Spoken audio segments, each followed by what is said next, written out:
Well, here in 2024, I can see why many men are shying away from marriage. Personally, I'm dead set against it. No way am I tying the knot again. After what I've been through, even if a woman treats me like gold, I wouldn't care. My previous marriage lasted 28 long years, and let me tell you, it wasn't a mistake, it was a journey. I thought I knew my wife inside and out, but it turns out I was just scratching the surface. Both my ex-wife and I are now 51 years old, and I can't help but feel that a lot of men these days view marriage differently.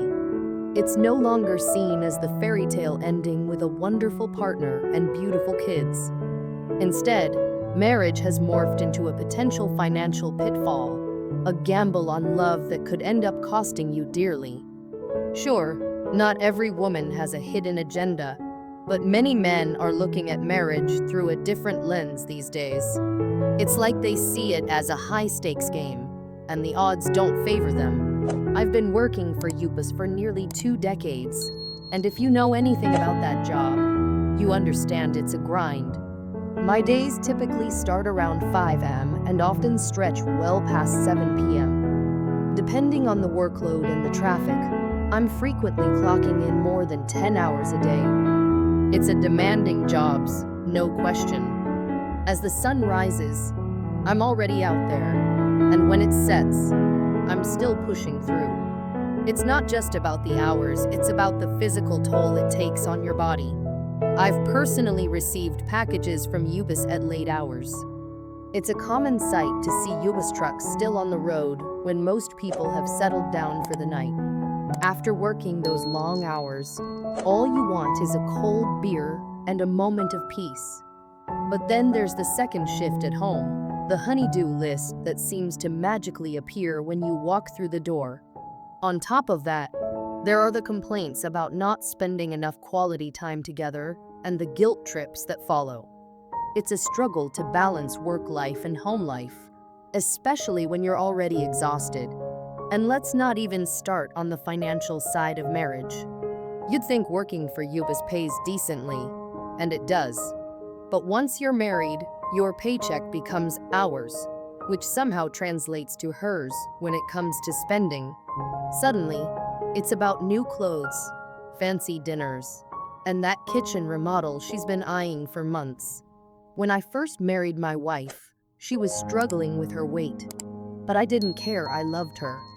She had a few health issues, including diabetes, but through hard work and dedication, she managed to turn her life around.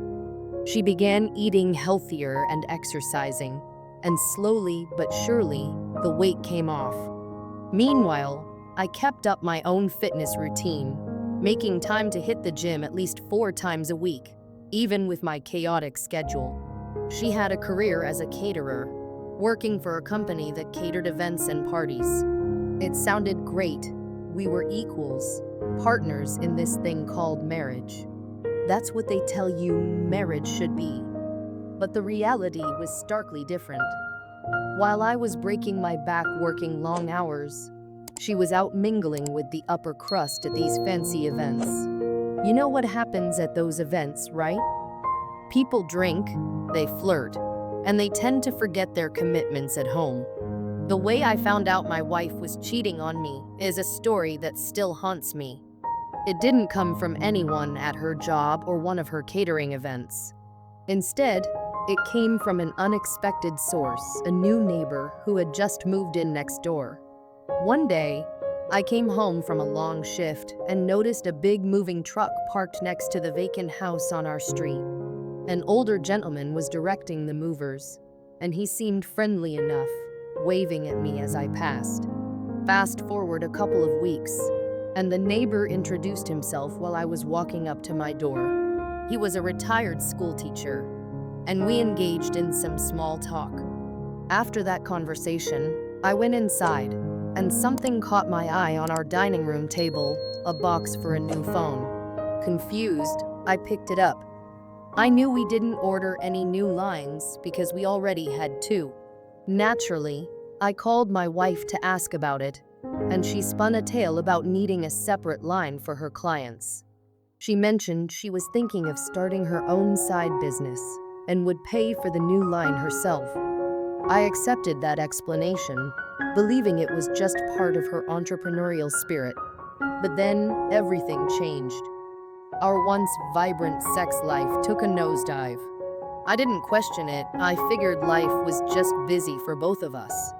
But I couldn't help but notice she was dressing differently, her clothes fitting her more attractively, her makeup more pronounced.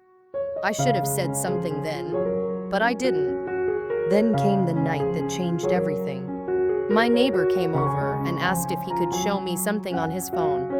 Intrigued, I followed him into his house, where he pulled up a video on his device.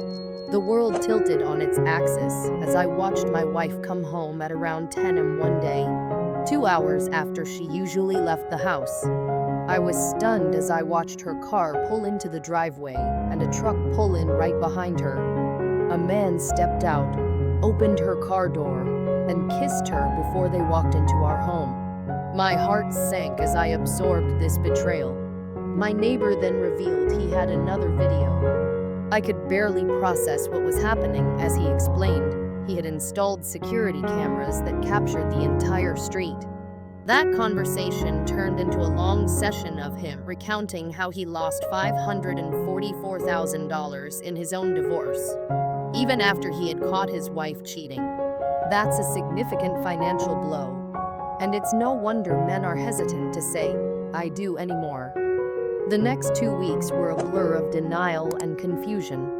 I couldn't believe what I'd seen. I spent my nights awake, wrestling with my thoughts. When my wife came home 2 hours later, she was dressed as if she had just stepped out of a club. Rage bubbled beneath the surface, but I knew I had to keep my cool. I couldn't do anything to jeopardize my job or my freedom. In that moment of chaos, I turned to the only thing I could control: knowledge. I began researching divorce laws in D.C. It was crucial to understand my options. I learned that D.C. allows both fault and no-fault divorces, and that knowledge gave me a sense of empowerment amidst the pain. The next day, I made a call to a divorce attorney who gave me some crucial advice. First thing, don't leave your home, he said. Second, avoid withdrawing large amounts from shared accounts. It could raise red flags in court. His words echoed in my mind as I hung up.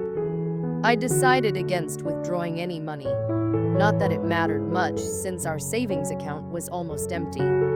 But I had to gather evidence. I made the decision to install hidden cameras around the house.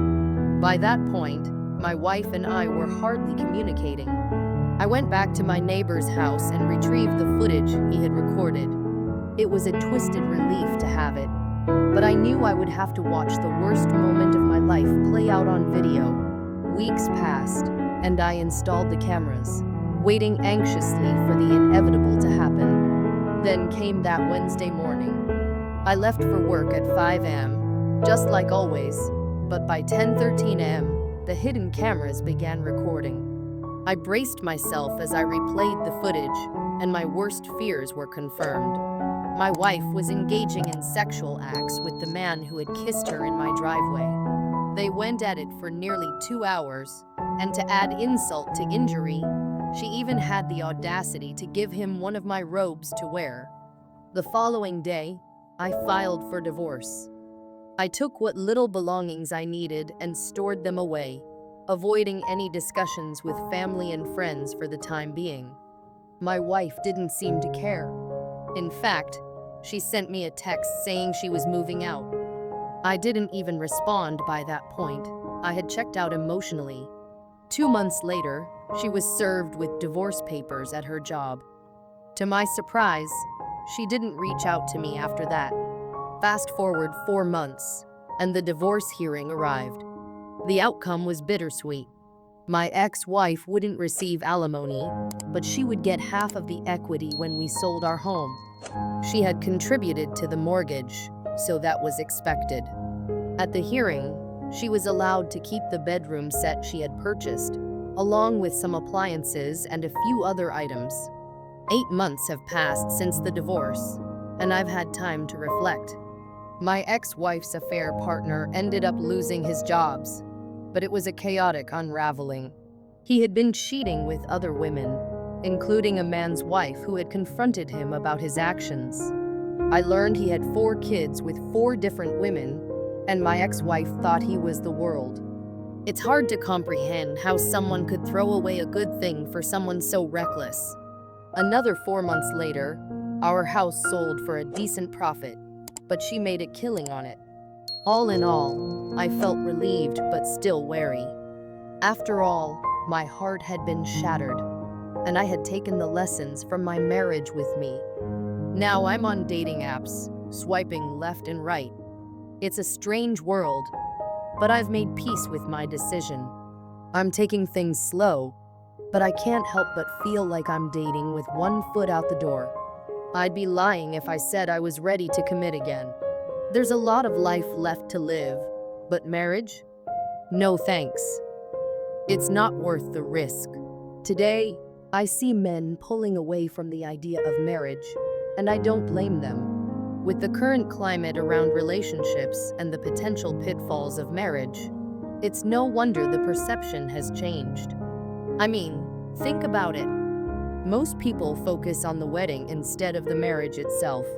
We invest so much into one day, but the reality is that a wedding is just the beginning, not the end. My ex-wife taught me a harsh lesson. It's not about the number of years you spend together, but about the quality of those years. And the world is changing. People are questioning the validity of traditional relationships more than ever. As I watch my friends and colleagues navigate their own relationships, I can't help but notice the caution they exercise. The freedom that comes with being single is liberating, but that doesn't mean I'm closing myself off completely. It's a new world out there, and I'm not sure what the future holds. But if I ever find love again, I'll be damn sure to keep my eyes wide open, because sometimes love just isn't enough.